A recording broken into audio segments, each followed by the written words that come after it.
নমস্কাৰ এবাৰ সামৰ্থ ইউজি এডমিশনৰ পাছতে আৰম্ভ হৈ গৈছে সামৰ্থ পলিটেকনিক অনলাইন এডমিশন 2024-25 বৰ্ষৰ বাবে গতিকে এখন ভিডিঅ'ত আমি পলিটেকনিক কলেজৰ নাম ভৰ্তিৰ বাবে ৰেজিষ্ট্ৰেচনৰ পৰা ফাইনেল সাবমিশনলৈ দেখুৱাম hi I am Krishna welcome back to another new video' of Sunlight Computer Academy যদি আমাৰ চেনেলত প্ৰথমবাৰ আহিছে তেন্তে আগলৈ নতুন আপডেট পাবলৈ আমাৰ চেনেলখন সাবস্ক্ৰাইব কৰিবলৈ নাপাহৰিব তেন্তে বলক ভিডিঅ'টো আৰম্ভ কৰোঁ এখন ভিডিঅ'ক আমি তিনিটা ভাগত ভাগ কৰিছোঁ প্ৰথমতে ৰেজিষ্ট্ৰেচন দ্বিতীয়তে প্ৰগ্ৰাম সিলেকশন আৰু শেষত পেমেন্ট সাবমিশন গতিকে মই ক্ৰম ব্ৰাউজাৰ ওপেন কৰিছোঁ তো মই অফিচিয়েল সাইট টাইপ কৰিছোঁ dte-assam.adm.samar.ac.in তো মই ওপেন কৰিছোঁ এখন সেম লিংকখন আপোনালোকে এই ভিডিঅ'খনৰ ডেসক্ৰিপচনত পাই যাব গতিকে ডেসক্ৰিপচনত গৈ লিংকখন ক্লিক কৰি সাইটখন ভিজিট কৰিব পাৰিব তো এনেধৰণে সাইটখন দেখা পাব প্ৰথমতে আমি নিউ ইউজাৰ হয় গতিকে আমি ৰেজিষ্ট্ৰেচন কৰিম প্ৰথমতে তো মই ক্লিক কৰিছোঁ নিউ ৰেজিষ্ট্ৰেচন ইয়াৰ পাছতে আমাৰ ৰেজিষ্ট্ৰেচন ফৰ্মখন আহি গৈছে গতিকে মই ৰেজিষ্ট্ৰেচন ফৰ্মত বিচৰা দৰে মই ইনফৰমেশনখন এন্টাৰ কৰিছোঁ ডেট অফ বাৰ্থ সিলেকশন কৰিবলৈ কৈছে ডেট অফ বাৰ্থ সিলেকশন কৰিছোঁ তো ইমেইল আইডি খন আমি টাইপ কৰিম তো পুনৰ একবাৰ ইমেইল আইডি খন কনফাৰ্মেশন কৰি লম তাৰপাছত বিচাৰিছে মিনিমাম 8 ক্যাৰেক্টাৰ্ছ পাসওয়াৰ্ড নিজৰ নামৰ কিবা এটা পাসওয়াৰ্ড বনাই ল'ব ইয়াৰ পাছতে তললৈ যাওঁ স্ক্ৰল ডাউন কৰোঁ এন্ড বিচাৰিছে মোবাইল নাম্বাৰ আমি টাইপ কৰিম মোবাইল নাম্বাৰ পুনৰ কনফাৰ্মেশন বিচাৰিছে মোবাইল নাম্বাৰ কনফাৰ্মেশন কৰিম ইয়াৰ পাছতে আমি বিচাৰিছে ক্যাপচা কোড তো এখন হোৱাৰ পাছতে আমি ক্লিক কৰিম ৰেজিষ্টাৰ তো গতিকে বহুত সিম্পল প্ৰসেস আছে তো ইয়াৰ পাছতে আমি আমাৰ ইমেইল আইডি দিয়া মোবাইল ফোনত আমি এখন ওটিপি পাম তো গতিকে আমি এখন ওটিপি এন্টাৰ কৰিম একাউণ্টখন যেতিয়া আমাৰ ভেৰিফাই হৈ যাব এন্ড ক্ৰিয়েট হৈ যাব তো ওটিপি খন মই টাইপ কৰিছোঁ এন্ড ক্যাপচা কোড ACTC আমি টাইপ কৰিম এন্ড সাবমিট ওটিপি ইয়াৰ পাছতে account has been successfully verified হৈ গৈছে আমাৰ এন্ড আমাৰ আহিছে ৰেজিষ্ট্ৰেচন নম্বৰ তো আমি ৰেজিষ্ট্ৰেচন নম্বৰখন কপি কৰিছোঁ বা আমি লগইনত ক্লিক কৰিম ডাইৰেক্টলি তো ৰেজিষ্ট্ৰেচন নম্বৰ যদি আমি লগইন কৰিব পাৰো বা নিজৰ ইমেইল আইডি খন আমি টাইপ কৰিলে হৈ যাব তো গতিকে মই ৰেজিষ্ট্ৰেচন নম্বৰটো আছে গতিকে মই ৰেজিষ্ট্ৰেচন নম্বৰ পেষ্ট কৰিছোঁ যদি আপুনি ৰেজিষ্ট্ৰেচন নম্বৰখন পাহৰি যায় কপি কৰিবলৈ বা এসএমএস যোগেদি নাহে আপুনি সিম্পল নিজৰ ইমেইল আইডি খন টাইপ কৰি লগইন কৰিব পাৰিব তো আমাৰ ফাৰ্স্ট স্টেপখন কমপ্লিট হৈছে ৰেজিষ্ট্ৰেচনখন এতিয়া আমি লগইন প্ৰসেছত যাওঁ তো এখন হল আমি যি অথনি পাসওয়াৰ্ড ৰাখিছো ৰেজিষ্ট্ৰেচন সময়ত আমি এখন পাসওয়াৰ্ড টাইপ কৰিছোঁ এন্ড ক্যাপচা কোড মাৰি পেলাই লগইনত ক্লিক কৰিছোঁ তো আমি লগইন নট এক্সেস হৈ গৈছো আমাৰ যোনটো হোম ড্যাশবোৰ্ড হয় ড্যাশবোৰ্ডত অহা লগে আমি ইয়াত তিনটা অপচন দেখা পাইছো profile select program and payment তো প্ৰথমতে আমি প্ৰফাইল টেবখন আমি সম্পূৰ্ণ কৰি লম তো গতিকে আমি প্ৰফাইলত ক্লিক কৰিছো বা আপুনি ইয়াত চাব আপডেট বুলি এখন অপচন পাব আপডেটত ক্লিক কৰিলে সেম হ'ব একে হ'ব গতিকে আমি প্ৰফাইল আপডেটত যিকোনো ক্লিক কৰিম এটা প্ৰফাইলত ক্লিক কৰাৰ লগে লগে আমি সোমাই গৈছো নেক্সট ভিতৰৰ এপ্লিকেশনখন প্ৰফাইল ডিটেইলছত গতিকে আমি নাম ডেট অফ বাৰ্থ আমি টাইপ কৰিছিলো গতিকে মই জেন্ডাৰখন সিলেকশন কৰিছো নেক্সট সুধিছে আমাৰ কাষ্ট ক্যাটেগৰী তো মই অবিসি ক্যাটেগৰীত পৰে তো গতিকে অবিসি সিলেকশন কৰিছো তো গতিকে মই সাৰ্টিফিকেট নম্বৰখন টাইপ কৰিছো ইয়াৰ পাছত আমি বিচাৰিছে ইস্যুইং ডেট আমি ডেটখন মেনশন কৰিব লাগিব আপোনাৰ সাৰ্টিফিকেট ডেটখন কোন দিন এপ্ৰুভ কৰা হৈছিল বা ইস্যু কৰা হৈছিল আপুনি এখন ডেটখন আপুনি টাইপ কৰিব তো গতিকে মই 2020 চনৰ হয় মই 2020 চনৰ টাইপ কৰি সিলেকশন কৰিছো ডেট সিলেকশন কৰিছো ওকে ইয়াৰ পাছত আমি বিচাৰি সাব যদি আপুনি ইয়াত এখন লিষ্টত দিয়া সাব ক্যাটেগৰী কোনোবা এটা ক্যাটেগৰীত আহে তেন্তে ক্যাটেগৰীখন সিলেকশন কৰিব যদি নাই তেন্তে আপুনি এখন স্কিপ কৰিব সিম্পল নেক্সট বিশেষ আমাৰ অল্টাৰনেটিভ ইমেইল আইডি খন এখন অপচনেল হয় গতিকে আমি অপচনেল নাই দেখুৱা যদি ইম্পৰ্টেন্ট হয় মই এখনকে দেখাম নেক্সট ব্লাড গ্ৰুপ যদি আপুনি জানে নিজৰ ব্লাড গ্ৰুপখন সিলেকশন কৰিব যদি না জানে এখন স্কিপ কৰিব ইয়াৰ পাছত হৈছে are you citizen of India of course yes এখন ইয়েস কৰিছো নেক্সট পাৰ্মানেন্ট ৰেসিডেন্ট ইয়েস কৰিব নেক্সট ৰিলিজন হিন্দুইজম টাইপ কৰিছো বা আপোনাৰ যি ধৰ্ম হয় আপুনি সেই ধৰ্ম সিলেকশন কৰিব ইয়াৰ পাছত আইডি প্ৰুফ বিচাৰিছে দিয়া পান কাৰ্ড ভোটাৰ কাৰ্ড আধাৰ কাৰ্ড আপুনি যিকোনো ইয়াত দি পেলাই আমি কৰিব পাৰো যদি সকলৰ লগত ভোটাৰ কাৰ্ড নাথাকিব পাৰে পান কাৰ্ড ম্যাক্সিমাম লগত থাকে গতিকে পান কাৰ্ড দি পেলাই আমি কৰিব পাৰিম যদি এখনো নাই bank passbook the last option কৰিব বা আধাৰ কাৰ্ড আছে option Aadhaar valid government identity with photograph যদি ক্লিক কৰি পেলাই কৰি আপুনি ইয়াতো কৰিব পাৰিব গতিকে মোৰ পেন কাৰ্ডখন আছে গতিকে মই পেন কাৰ্ডখন টাইপ কৰিছো মই পেন নম্বৰ টাইপ কৰিম ইয়াৰ পাছতে আহিছে মাদাৰ্স নেম এখন ইম্পৰ্টেন্ট মাদাৰ্স নেম দিব লাগিব তো মাদাৰ্ছ টাইপ কৰাৰ পিছত মাদাৰ্ছ মোবাইল নম্বৰ বেছি যদি আছে আপুনি টাইপ কৰিব, যদি নাই এখন স্কিপ কৰিব। গতিকে মই গোটেইখিনি ইনফৰমেশ্যন স্কিপ কৰিছোঁ, এখন ইম্পৰ্টেণ্ট নহয়। মাদাৰ্ছ অকুপেশ্যন যদি আপুনি দিব বিচাৰে দি দিব, mothers occupation, mothers qualification, mother office address যদি দিব বিচাৰে এখন দিব, নহ'লে মই স্কিপ কৰিছোঁ। চিম্পল মাদাৰ চেলেৰি বিচাৰিছে, অফিচ জব নকৰে, গতিকে মই স্কিপ কৰিছোঁ। ফাদাৰ্ছ নেমখন ইম্পৰ্টেণ্ট নহয়, কিন্তু ইয়াত দিবই লাগিব ফাদাৰ নেমখন, গতিকে ফাদাৰ নেমখন টাইপ কৰিছোঁ। বাকী যিকোনো father's mobile number, occupation, qualification গোটেইখিনি মই স্কিপ কৰিছোঁ। তাৰপিছত সুধিছে ইম্পৰ্টেণ্ট মোবাইল নম্বৰ, গতিকে এমাৰ্জেঞ্চি মোবাইল নম্বৰ এখন আপুনি টাইপ কৰিব লাগিব, গতিকে মই এখন নম্বৰ দিছোঁ। ইয়াৰ পাছতে সুধিছে কম্বাইন ফেমিলি ইনকাম চাৰ্টিফিকেটখন সকলো লগত আছে, গতিকে ইনকামৰ যিদৰে আছে আপুনি সেইখন কৰিব, আপ টু 2 লাখ পৰিব, গতিকে মই এইখন চিলেকশ্যন কৰিছোঁ। তাৰপিছত আহিছে আদাৰ কেটেগৰী ইন কোটা, এখন টেপত আহিছে যদি আপুনি ডিচেবিলিটিছ যদি আছে এখন চিলেকশ্যন কৰিব, কিন্তু এখন চিলেকশ্যন কৰিলে নহ'ব, আপুনি চাৰ্টিফিকেটখন প্ৰডিউচ কৰিব লাগিব, গতিকে মই এখন নাই, গতিকে নট এপ্লিকেবল কৰিছোঁ। নেক্সট আমাক বিচাৰিছে গ্ৰাণ্ডছন এণ্ড গ্ৰাণ্ড ডাটাৰ অফ ফ্ৰীডম ফাইটাৰ, যদি ফ্ৰীডম ফাইটাৰ আপুনি ল'ৰা পুতেক বা নাতি যিকোনো হয়, আপুনি যদি হয় য়েছ কৰিব, যদি নহয় ন' কৰিব। নেক্সট যদি আপুনি ডিফেন্স পাৰ্চনৰ ল'ৰা বা ছোৱালী হয় তেনে য়েছ কৰিব, নহ'লে ন' কৰিব চিম্পল। যদি স্পৰ্টছ কোটা কিবা আছে, স্পৰ্টছ আছে আপোনাৰ নেশ্যনেল ইণ্টাৰনেশ্যনেল, গতিকে য়েছ কৰিব, যদি নাই চিম্পল ন'। নেক্সট তাৰপিছতে বিচাৰিছে আমাৰ এড্ৰেছত আমি টাইপ কৰি দিম, মোৰ ভিলেজ টাইপ কৰিছোঁ ইয়াত। নেক্সট মই মোৰ PO এণ্ড PS ডিফাৰেণ্ট হয়, গতিকে মই PO বেলেগকৈ লিখিছোঁ, এণ্ড PS বেলেগকৈ লিখিম। ইয়াৰ পাছতে মোক বিচাৰিছে কাণ্ট্ৰি, ইণ্ডিয়া চিলেকশ্যন কৰিছোঁ। ইয়াৰ পাছতে আমাৰ আহি গৈছে ষ্টেট মই আছাম টাইপ কৰি চাৰ্চ কৰি ল'লোঁ। নেক্সট আমাৰ চিটি বিচাৰিছে, মই চিটি টাইপ কৰিছোঁ Dhemaji, and district Dhemaji same. Next pincode মই টাইপ কৰিছোঁ 78761। ইয়াৰ পাছতে চেম টু চেম মোৰ permanent address and correspondent same হয়, গতিকে মই টিক কৰি পেলাই এখন মই গোটেইখিনি অটো ফিল কৰাই লৈছোঁ। নেক্সট তাৰপিছতে মই 7 নেক্সট ক্লিক কৰি তো মোৰ আহি গৈছে ইয়াত প্ৰিভিউ। আপুনি প্ৰিভিউখন ভালদৰে চাই ল'ব এবাৰ, ক'ৰবাত মিষ্টেক যদি হৈছে আপুনি এতিয়া আপুনি এইখনত ক্লিক কৰি আপডেট ডিটেইলছ দিব পাৰিব। গতিকে মোৰ লাগিছে ক'তো মিষ্টেক নাই, মই চিম্পল প্ৰচিড টু নেক্সট কৰিছোঁ। ইয়াৰ পাছতে আমাৰ আহি গৈছে নেক্সট আদাৰ ডিটেইলছ বিচাৰিছে আমাক, যদি কিবা এটা বেমাৰী আছে সেইখনত মেডিকেল এমাৰ্জেঞ্চি এটেনশ্যন দিব লাগে নেকি কলেজ বা তোমাৰ ইনষ্টিটিউশ্যন য'ত আমি নামখন এডমিশ্যন ল'বলৈ লৈছোঁ, গতিকে যদি লাগে য়েছ কৰিব, যদি নাই ন' কৰিছোঁ। ইয়াৰ পাছত NCC কেডেট যদি হয় য়েছ কৰিব, যদি নহয় ন' কৰিব। নেক্সট বিচাৰিছে son of central government employee, যদি মা দেউতা কোনোবাই চেণ্ট্ৰেল গভৰ্ণমেণ্ট জব কৰে তেন্তে য়েছ দিব, যদি নহয় ন' কৰিব। তাৰপিছতে টিউশ্যন ফি ৱেইভাৰখন অফ কৰিব, এখন য়েছ দিব। এখন বিল' 8 লাখ ইনকাম, যদি ইয়েৰলি পাৰ এনাম 8 লাখকে বিল' ইনকাম আছে তেনেহ'লে এখন য়েছ দিব পাৰিব আপুনি। নেক্সট আমি ডিটেইলছ অফ মাইগ্ৰেশ্যন চাৰ্টিফিকেট বিচাৰিছে, মোৰ লগত নাই, গতিকে ন' কৰিছোঁ। যদি আপোনালোকে মাইগ্ৰেশ্যন চাৰ্টিফিকেট লৈ থৈছে হাতত তেন্তে য়েছ কৰিব, নহ'লে এখন ন' কৰিলে একো প্ৰব্লেম নাই। নেক্সট সুধিছে are you a student of TSLC, যদি আপুনি technical school leaving certificate student হয় তেন্তে আপুনি য়েছ কৰিব, যদি পাছ কৰি আহিছে, যদি নহয় চিম্পল ন' কৰিছোঁ আমি। তো তাৰপিছতে আমাক সুধিছে প্ৰফিচিয়েঞ্চি ৰিডিং ৰাইটিং স্পিকিং, আপুনি ইংলিছ লিখিব জানে, পঢ়িব জানে, ক'ব জানে, এইখন আপুনি য়েছ টিক মাৰ্ক কৰিব। হিন্দী যদি জানে এইখনো টিক মাৰ্ক কৰিব। ইয়াৰ পাছত আছে আছামিছখন মই টিক মাৰ্ক কৰিছোঁ। তাৰপিছত যদি আপুনি আদাৰ লেংগুৱেজ, যদি আপুনি আদাৰ লেংগুৱেজখন ইয়াত টাইপ কৰি পেলাই আপুনি টিক 3টা কৰি দিব। নেক্সট আমি চিম্পল 7 নেক্সট কৰিছোঁ। তো আমাৰ প্ৰিভিউখন আহি গৈছে, তো গতিকে প্ৰিভিউখন এবাৰ চাৱাৰ পাছত আমি আকৌ প্ৰচিড টু নেক্সটত ক্লিক কৰিম।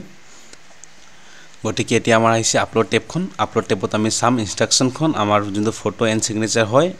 আমাৰ গোটেইখিনি যিখিনি ডকুমেণ্টছখন আছে আমাৰ 10 to 500 KB ভিতৰত লাগিব, আৰু গোটেইখিনি JPG বা JPG ফৰ্মেটখন হ'ব লাগিব। তো গতিকে 10 to 500 KBখন মনত ৰাখিব। আমি প্ৰথমত আপলোড কৰিম ফটো, তো গতিকে মই ছিলেক্ট ফাইল কৰিছোঁ, মই ফাইলখন ৰেডি কৰি থৈছোঁ, গতিকে মই ফটো চিলেকশ্যন কৰিছোঁ, আপলোড ক্লিক কৰিছোঁ। ইয়াৰ পাছতে মোক লাগে ছিগনেচাৰ, মই ছিগনেচাৰ ক্লিক কৰিছোঁ,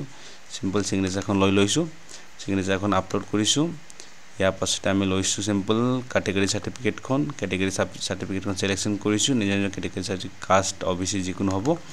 তো কাষ্ট চিলেকশ্যন কৰাৰ পাছত আপলোড কৰিছোঁ। ইয়াৰ পাছতে আমাক বিচাৰিছে NCL কেটেগৰী চাৰ্টিফিকেটখন, যদি OBC হয় NCLখন দিবই লাগিব। যদি আপুনি NCLখন এতিয়া এপ্লাই কৰিছেহে কিন্তু আপুনি NCL অৰিজিনেল চাৰ্টিফিকেটখন আহি নাই পোৱা, গতিকে আপুনি ৰিচিপ্টৰ যোগেদি এপ্লাই কৰিব পাৰিব, কিন্তু ৰিচিপ্টৰ সৈতে আপুনি এনেক্সাৰ ডিক্লেৰেশ্যনটো 3A ফৰ্মখন আছে সেইখন আপুনি এটেচ কৰিব লাগিব লগতে। তো গতিকে মোৰ লগত NCL আছে, মই NCLখন আপলোড কৰিছোঁ। যদি আপোনালোকৰ নাই, মই কোৱাৰ দৰে এনেক্সাৰ 3A ডিক্লেৰেশ্যন ফৰ্মখন ছাবমিট কৰিব। তো আপলোড কৰিছোঁ চিম্পল। ইয়াৰ পাছতে মই গৈছোঁ ID প্ৰুফখন, আমি পান কাৰ্ড নম্বৰ দিছিলোঁ, গতিকে পান কাৰ্ডখন আপলোড কৰিম। পান কাৰ্ড আপলোড কৰিছোঁ। ইয়াৰ পাছতে আছে আমাৰ PRC ডকুমেণ্টখন, PRCখন আমি আপলোড কৰিম। PRCখন আপলোড কৰিছোঁ। ইয়াৰ পাছত আমি বিচাৰিছোঁ ইনকাম চাৰ্টিফিকেটখন আছে ইনকামখন আপলোড কৰিছোঁ ইয়াৰ পাছত আমাৰ সেম বিচাৰিছে আমাক document of income certificate supporting tuition fee waiver আমি টিউশন ফি ৱেইভাৰখন অফ ইয়েস দিছিলোঁ গতিকে এখনত আমি সেম ইনকাম চাৰ্টিফিকেটখন দি পেলাই আপলোড কৰিব পাৰিব তো মই গতিকে এখন ফাইনেল আপলোড দিছোঁ এগুটেখিনি আপলোড হোৱাৰ পাছত মই ফাইনেল প্ৰিভিউ কৰিম ফাইনেল প্ৰিভিউ কৰাৰ পাছত যদি কিবা এটা চেঞ্জেছ কৰিব আছে আপুনি ডকুমেন্টছখন চেঞ্জেছ কৰি ল'ব যদি ওকে আছে গতিকে ফাইনেল প্ৰিভিউ কৰি নেক্সট গুচি যাব তো গতিকে এখন প্ৰিভিউ আহি গৈছে আমি যি ডকুমেন্ট আপলোড কৰিলোঁ ইয়াত গতিখিনি আহি গৈছে ইয়াৰ পাছত সাবমিট এণ্ড লগত ক্লিক কৰিম সাবমিট এণ্ড লগত ক্লিক কৰাৰ আগতে ইয়াত সুধিছে ইয়াত ইম্পৰ্টেণ্ট ষ্টেপ দিছে এখন লগ কৰাৰ পাছত আমি পুনৰ ইয়াক কোনো ধৰণৰ কাৰেকশ্যন কৰিবলৈ সুবিধা নাপাম আনটিল যদি তেওঁলোকে কাৰেকশ্যন উইণ্ডখন নোখোলে তো ডিক্লাৰেশ্যনখন টিক কৰিছোঁ প্ৰথমতে এণ্ড কনফাৰ্ম এণ্ড লক কৰিছোঁ তো গতিকে প্ৰফাইল সাবমিট সাকসেসফুলি হৈ গৈছে তো ইয়াৰ পাছতে আমাৰ ফাৰ্স্ট স্টেপখন কমপ্লিট হৈ গৈছে আমি দ্বিতীয় স্টেপখন আমাৰ যোনটো আছিলে প্ৰগ্ৰাম সিলেকশ্যন আমি এতিয়া প্ৰগ্ৰাম সিলেকশ্যনখন কৰিম গতিকে প্ৰগ্ৰাম লেভেল গতিকে প্ৰগ্ৰাম লেভেলটো আমি সিলেকশ্যন কৰিম ডিপ্লোমা প্ৰগ্ৰাম হয় ইউ কে পলিটেকনিকৰ আন্ডাৰত ডিপ্লোমা কোৰ্চেছ এভেইলেবল আছে গতিকে আমি ডিপ্লোমা প্ৰগ্ৰাম সিলেকশ্যন কৰিছোঁ ইয়াৰ পাছতে প্ৰগ্ৰাম নাম সিলেকশ্যন কৰিছোঁ 3 year diploma engineering and technology in polytechnic সবৰে এখন সেম হ'ব তো 3 ইয়াৰ্স ডিপ্লোমা প্ৰগ্ৰাম সিলেক্ট কৰাৰ লগে লগে আমাৰ আহি গৈছে গোটেইখিনি আমাৰ চেণ্টাৰৰ নামসমূহ ইনষ্টিটিউচনৰ নামসমূহ তো আমাৰ এলিজিবিলিটি মোতাবিক আপুনি সিলেকশ্যন কৰিব মিনিমাম আমি 3টা মিনিমাম সিলেকশ্যন কৰিব লাগিব 3টা প্ৰিফাৰেন্স দিব লাগিব কোনটো আপুনি ইনষ্টিটিউচনত নামখন লগাব বিচাৰিছে গতিকে যদি 3টাতকৈ অধিক আপুনি যিমান বিচাৰে গোটেইখন দিব পাৰিব কিন্তু মিনিমাম 3টাখন দিবই লাগিব সিলেকশ্যন কৰিব লাগিব তো মই বিচাৰিছোঁ আসলতে ধেমাজি পলিটেকনিক কলেজৰ নাম ভৰ্তি কৰিবলৈ মই চাৰ্জ কৰিছোঁ যদি আপুনি বহুতখিনি লিষ্ট আছে ইয়াত 79 খন মান লিষ্ট আছে ইয়াত গতিকে মই সিধা ধেমাজি চাৰ্জ কৰিছোঁ ধেমাজিখন আহি গৈছে ইয়াত ধেমাজি পলিটেকনিক ইঞ্জিনিয়াৰিং তো ইয়াত আছে ধেমাজি পলিটেকনিক মেকানিকেল ইয়াত বহুতখিনি আছে 3টা ব্ৰাঞ্চ আছে ধেমাজিত এটা আছে সিভিল আছে মেকানিকেল আছে এণ্ড ইলেক্ট্ৰিকেল আছে ম্যাক্সিমাম চেণ্টাৰবোৰত এখন 3খন আছে কিছুমানত অকমান কম্পিউটাৰ ইঞ্জিনিয়াৰিং আছে তো গতিকে এখনত আমি আহিছোঁ এণ্ড ইয়াত আহি পেলাই আমি সিলেকশ্যন কৰিম প্ৰিফাৰেন্সত ইয়াত নট ইণ্টাৰেষ্টেড আহি আছে গতিকে মই এখনক মই কোনখন ব্ৰাঞ্চ দিব বিচাৰিছোঁ আপুনি সেইখনক প্ৰথমতে ইণ্টাৰেষ্টেড সিলেকশ্যন কৰি পেলাই প্ৰিফাৰেন্সখন চেক কৰিব মই এখনক প্ৰথম দিব বিচাৰিছোঁ মেকানিকেল ইঞ্জিনিয়াৰিং আৰু যদি আপুনি যদি বিচাৰিছে ইলেক্ট্ৰিকেল ইঞ্জিনিয়াৰিংখন প্ৰথম প্ৰিফাৰেন্স দিম বুলি তো তেন্তে ইলেক্ট্ৰিকেলখন দিব তো আপুনি যোনখন প্ৰথম দিব সেইখন মুতাবিক হ'ব আপোনাৰ ডাউট যদি মই মেকানিকেলৰ নাপাম বা সিভিলত পাই না যাম মেকানিকেল বা ইলেক্ট্ৰিকেল পাই না যাম মই সেইখন যদি নাপাওঁ নেক্সট মই সেকেন্ড স্টেপখন এখন হ'ব লাগে তো আপুনি এখন কৰি মই যেনে সিভিলত দিছোঁ ফাৰ্স্ট প্ৰিফাৰেন্স এণ্ড সেকেন্ডত দিছোঁ ইলেক্ট্ৰিকেল ইঞ্জিনিয়াৰিং যদি হেইটো প্ৰবলেম হয় আপোনাৰ লাগে কি মই যদি তাতো মই চান্স নাপাওঁ মেকানিকেলত হ'লে কৰিম তো তেন্তে মেকানিকেলক আপুনি 3 নম্বৰ দি দিব আৰু যদি বিচাৰে মই ধেমাজিৰ বাহিৰে আৰু বেলেগ মই ইনষ্টিটিউটটো মই দিব বিচাৰিছোঁ গতিকে মই 3টা দি দিলোঁ ধেমাজিত নেক্সট মই বিচাৰিছোঁ আৰু বেলেগ এটা হ'ব পাৰে লখিমপুৰ মই চাৰ্জ কৰিছোঁ লখিমপুৰ পলিটেকনিকত মই দিব বিচাৰিছোঁ সিভিল ইঞ্জিনিয়াৰিং ইয়াত দিব বিচাৰিছোঁ 4 নম্বৰ এক্সাম্পল তো মই এনে ধৰণে আমি সিলেকশ্যন কৰি পেলাই বাকিবিলাক আপুনি নট ইণ্টাৰেষ্টেড যেনে ধৰণে আছে এই ধৰণে এৰিব পাৰে যদি বিচাৰে আপুনি ইয়াতকৈ ম্যাক্সিমাম কোনো লিমিট নাই আপুনি ম্যাক্সিমাম গোটেইখিনি আপুনি সিলেকশ্যন কৰিব পাৰে গতিকে মই প্ৰচিডত ক্লিক কৰিছোঁ তো প্ৰচিডত ক্লিক কৰাৰ লগে লগে আমাৰ আহি গৈছে প্ৰিভিউখন মই সিলেকশ্যন কৰিছিলোঁ আমাৰ ফাৰ্স্ট প্ৰিফাৰেন্স দিছিলোঁ Dhemaji polytechnic second Dhemaji polytechnic electrical engineering 3 number দিছিলোঁ মই মেকানিকেল এণ্ড 4 নম্বৰ প্ৰিফাৰেন্স দিছিলোঁ লখিমপুৰ পলিটেকনিক সিভিল বাকি যিমানখিনি আছে ইনষ্টিটিউচনবিলাকক মই নট ইণ্টাৰেষ্টেড তো সিলেকশ্যন নাই কৰা যদি আপুনি বিচাৰে এখন সিলেকশ্যন কৰিব পাৰিব নেক্সট তললৈ যাওঁ এণ্ড তললৈ গৈ পেলাই সিম্পল আহিছোঁ এণ্ড ইয়াত সিম্পল নেক্সটত ক্লিক কৰি আমি সেকেন্ড স্টেপলৈ গুচি যাম নেক্সট স্টেপলৈ গুচি যাম যদি কিবা প্ৰবলেম আছে আপডেট ক্লিক কৰিব তো নেক্সট আহি গৈছোঁ নেক্সট অহাৰ লগে লগে আমাৰ গোটেইখিনি যিমানখিনি আমাৰ প্ৰিভিউ আছিলে গোটেইখিনি প্ৰিভিউ আহি যাব প্ৰিভিউ অহাৰ লগে লগে মই নেক্সটত ক্লিক কৰিছোঁ নেক্সট ইয়াৰ পাছত আমাৰ আহি গৈছে একাডেমিক ডিটেইলছখন আমি এণ্টাৰ কৰিব লাগিব ক্লাছ 10 ৰিজাল্টখন আমাক সুধিছে এইখন হ'ব নিশ্চয় পাছ এণ্ড 10 ইয়াৰ পাছিং ইয়াৰ মই দিছোঁ 2024 ইয়াৰ পাছত আমাক সুধিছে আমাৰ ক্লাছ 10ৰ পাৰ্চেণ্টেজ কিমান আছে যদি CGP হয় CBSE বোৰ্ডৰ CGP হ'ব যদি আসামৰ বোৰ্ড হয় নিজৰ সেৱা বোৰ্ড হয় তেনেহ'লে আপুনি সিম্পল পাৰ্চেণ্টেজ যিমান আছে সিমানটো পাৰ্চেণ্ট আপুনি টাইপ কৰিব নেক্সট আমাৰ বিচাৰিছে ক্লাছ 10 ডিভিজন যদি 65% হয় নিশ্চয় ফাৰ্ষ্ট ডিভিজন হ'ব নেক্সট বিচাৰিছে ক্লাছ 10 ইনষ্টিটিউচন নেম মই নাম টাইপ কৰিছোঁ নেক্সট আমাৰ বোৰ্ড সুধিছে বোৰ্ড মই চাৰ্জ কৰিছোঁ সেৱা নেক্সট আমাক সুধিছে সাবজেক্ট কম্বিনেশ্যন তো নিজৰ সাবজেক্ট টাইপ কৰিব আছামিজ ইংলিছ আপোনাৰ যি সাবজেক্ট লেখন সাবজেক্টখন কম্বিনেশ্যনখন টাইপ কৰিব নেক্সট ইয়াৰ পিছত সুধিছে আমাৰ ক্লাছ 10ৰ ৰোল নম্বৰ বা ৰেজিষ্ট্ৰেশ্যন নম্বৰ আপোনাৰ যি নম্বৰ আছে লেখন টাইপ কৰিব ইয়াৰ পিছত I have successfully completed my qualifying examination in single sitting. Yes, I do not have any grace marks in mathematics. तो अपने grace mark होबो ना लगे mathematics होत and I do not have any grace marks in science. Science and mathematics কোনো ধৰণৰ grace marks होबो ना लगे। তো গতিকে ধ্যান ৰাখিব যদি গ্ৰেছ মাৰ্কখন আছে mathematics বা science তেনেহলে আপুনি এডমিশনখন ল'ব নোৱাৰিব, ineligibility হৈ যাব। ইয়াৰ পাছতে আমাৰ সুধিছে সাবজেক্টস এণ্ড টোটাল মাৰ্কস কিমান পাওয়া গৈছে। তো গতিকে আমাক সুধে 4টা সাবজেক্ট টোটাল। তো গতিকে প্ৰথমত দিছে ইংলিশৰ ফুল মাৰ্ক আছিল আমাৰ 100 কিমান পাইছে সুধিছে 61। নেক্সট দিছে আমাৰ মেথমেটিক্সৰ পোৱা গৈছে 62 আউট অফ 100। নেক্সট আছে আমাৰ সায়েন্স দিছে আউট অফ 100 কিমান পোৱা গৈছে এখন 56। নেক্সট আছে আমাৰ social science পোৱা 68 out of 100 গতিকে এখন হল। নেক্সট সুধিছে আমাৰ কোৱালিফিকেশন ডিটেইলস ক্লাস 12 সুধিছে ইয়াত এখন মেন্ডেটৰি নহয় যে কলে 10 পাস কৰি আহিছে এতিয়া এন্ড ডাইৰেক্টলি পলিটেকনিকত যাম বুলি ভাবিছে তেওঁলোকৰ কাৰণে এখন ইম্পৰ্টেন্ট নহয় স্কিপ কৰিল হল। যে কলে কিন্তু ক্লাস 12 পাস কৰি আহিছে তেওঁলোকে সিম্পল পাস সিলেকশন কৰিব এন্ড ইয়াৰ কোনটো হয় এখন ইহতে পাস কৰি পাসিং ইয়াৰ সিলেকশন কৰিব। ইয়াত কি মই 10 ওপৰ দিছো গতিকে হেই বুলি 12 খন নাই হয় গতিকে এখন সিম্পল আছে আপোনালোকে সিম্পল পাস দিব এন্ড এখন আপোনালোকে 2024 সিলেকশন কৰিব বা যোনটো year passing year and percentage selection কৰিব নিজৰ টোটাল মাৰ্ক কিমান পাইছে হেখন সিলেকশন কৰিব তাৰ পিছত ডিভিজন কি পাইছে হেখন দিব। নেক্সট আপুনি সুধিছে পার্সেন্টেজ ইয়াত দিয়া গৈছে এন্ড ডিভিজন ইয়াত আছে ইনস্টিটিউশন নাম কি হয় ইয়াত দিব নিজৰ যিকোনো কলেজৰ নাম হয় এখন নাম দিব তাত এন্ড বোৰ্ড কি হয় সকলৰ maximum Assam higher secondary education council হ'ব Assam higher secondary education council হেখন সিলেকশন কৰিব। তাৰ পিছত সাবজেক্ট কম্বিনেশন বিচাৰিছে আপোনাৰ কি আছিল যদি আৰ্টস যদি আছিল Assamese English geography political science যিকোনো আছিল সাবজেক্টখন এন্টাৰ কৰিব এন্ড 12 ৰোল নম্বৰখন ইয়াৰ ৰেজিষ্ট্ৰেচন নম্বৰখন আমি টাইপ কৰি পেলাই সিম্পল 7 নেক্সট কৰিব। তো ইয়াৰ পাছত আমাৰ একাডেমিক ডিটেইলছখন প্ৰিভিউখন আহি গৈছে প্ৰিভিউ চোৱাৰ পাছত আপুনি সিম্পল নেক্সট ক্লিক কৰি পেলাই নেক্সট আপুনি আদাৰ ডিটেইলছ বিচাৰিছে ইয়াত যিকোনো আমি প্ৰথমে মাৰিছিলো এখন গুটিখিনি একবাৰ প্ৰিভিউ কৰিব সিম্পল নেক্সট যাব আপুনি নেক্সট যোৱাৰ পাছত পুনৰ এবাৰ আমি যোনটো ডকুমেন্ট আপলোডিং কৰিছিলো ইয়ালৈ গৈ পেলাই লাষ্ট এটা ক্লাস 10 ৰ ডকুমেন্টছখন আপলোড কৰিব বা যদি আপুনি 12 খন এক্সাম দি পাস আউট হৈ আহিছে তেনেহলে 10 এণ্ড 12 দুখনৰে